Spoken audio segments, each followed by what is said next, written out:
Hello everyone, welcome to my channel. I hope everyone is having a wonderful day. Before starting the video, please go ahead and hit the subscribe button and give this video.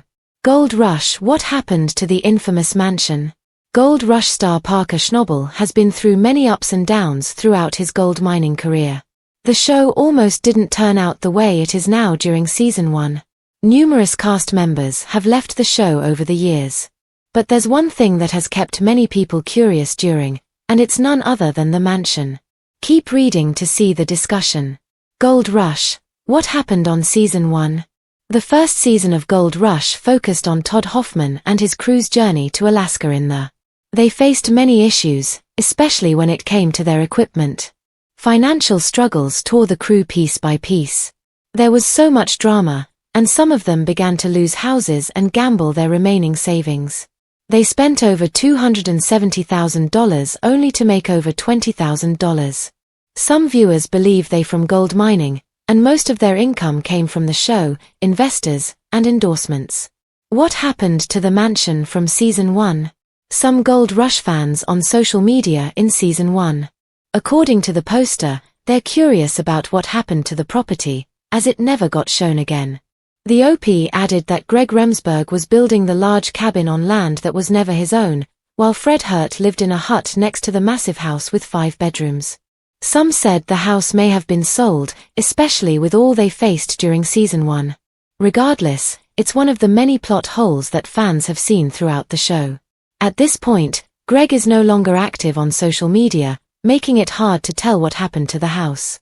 Gold Rush: Has Parker Schnabel achieved ultimate success? Gold Rush is one of the on Discovery Channel today.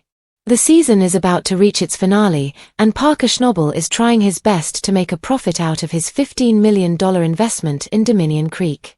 However, he and his crew continue to face setbacks, including a broken excavator. Fortunately, the money pit continues to give them hope. There are also speculations that Parker has already achieved total success based on his recent social media posts. He has also been spotted in courtside seats for the Los Angeles Lakers, showing signs that he's now well off. The 19th episode of season 15 will air on March 21, 2025. If you are looking for more Gold Rush news, come back to for all your updates. Mike is a content writer for 5 years and counting. He enjoys writing about the latest trend in reality shows, entertainment, and celebrity news. Gold Rush: What happened to the infamous mansion? It stands on the hill, hidden behind the veil of mist and memory, the once legendary Durand Mansion. Locals call it the Gold House, but not because it gleams with wealth. No, the name is older, rooted in whispers, disappearances, and a gold rush that was never meant to end. Chapter 1: The Spark. In 1852, when California's gold rush bled eastward into the mountains of Colorado, Elias Durand arrived with a pocket compass, a mule named Jasper, and a heart full of greed. He wasn't a prospector. He wasn't a miner. He was an opportunist. A man with an eye not for gold, but for the people who chased it. Elias bought land near the mountain trails, land others overlooked, too rocky, too steep. Then he did something strange. He didn't dig. He built. Atop a jagged slope overlooking Pine Hollow, he erected a mansion 3 stories high, its stone walls quarried from the cliffs, its iron gates forged from nearby ruins. It was an odd thing, grand, cold, and entirely out of place. The front doors were carved with symbols no one recognized, gold spirals, suns with too many rays, and eyes that stared too long. When asked why he built it, Elias would smile and say, because gold doesn't hide underground forever. Sometimes, it floats in the air. You just have to know how to catch it. Strange words. Stranger Man. Chapter 2: The Boom. Within a year of the mansion's completion, the mountain exploded in wealth. Not literally, but close. Prospectors began striking gold in odd places, in dry riverbeds, cliff faces, even near Durand's own land. Gold that wasn't supposed to be there. And with it came the people. Miners, gamblers, drifters. The town of Pine Hollow swelled from a sleepy pass-through to a howling furnace of ambition. But no matter how big the town got, no one could ignore the shadow of Durand's mansion looming over them. Stranger still, the mansion never dimmed. Its windows glowed at night, even when the town suffered blackouts.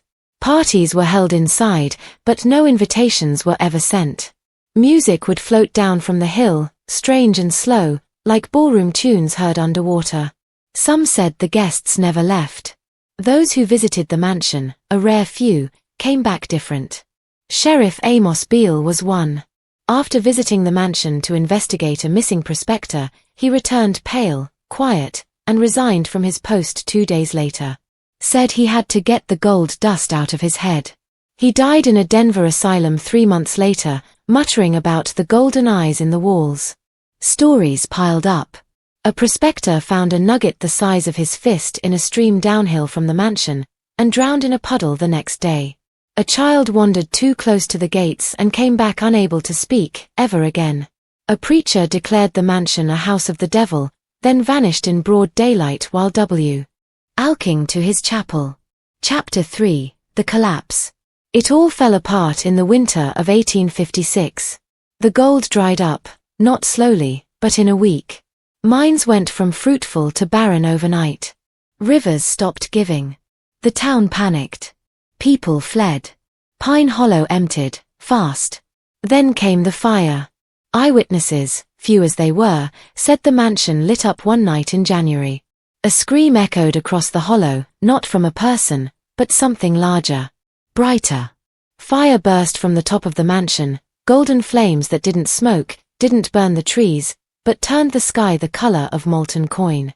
By morning, the mansion still stood. Unburnt. Unchanged. But Elias Durand was never seen again. Chapter 4, Decay and Rumors.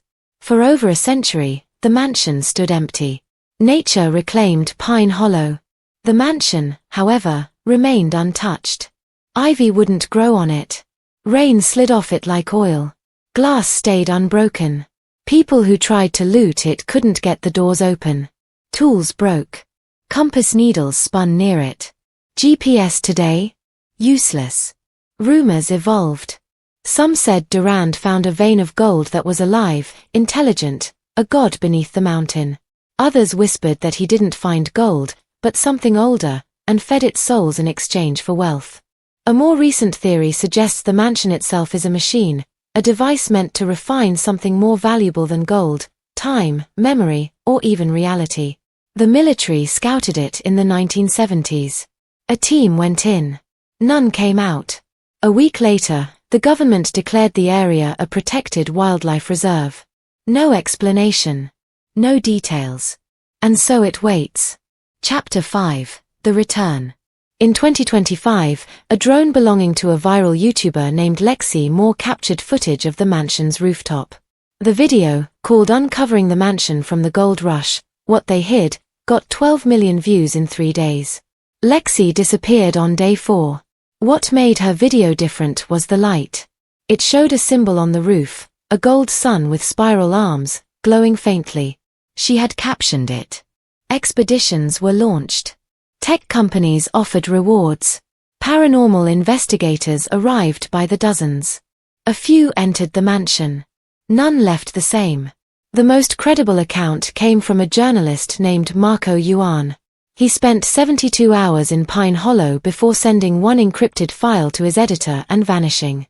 The file contained no video, just audio. A voice whispering. The audio ends with a door creaking open. Then silence. Chapter 6, What Happened to the Mansion? So what happened to the infamous Durand Mansion? Officially, nothing. Unofficially, everything. It remains sealed off. No one lives there. No one mows the grass or fixes the stone lions on the gates. But the lights still flicker at night. Sometimes gold dust is found in the wind near the hill. Sometimes people swear they hear music, slow, beautiful, impossible music, drifting down into the hollow. The legend lives. The mansion didn't disappear. It's just waiting. And if the gold ever returns, so will the cost.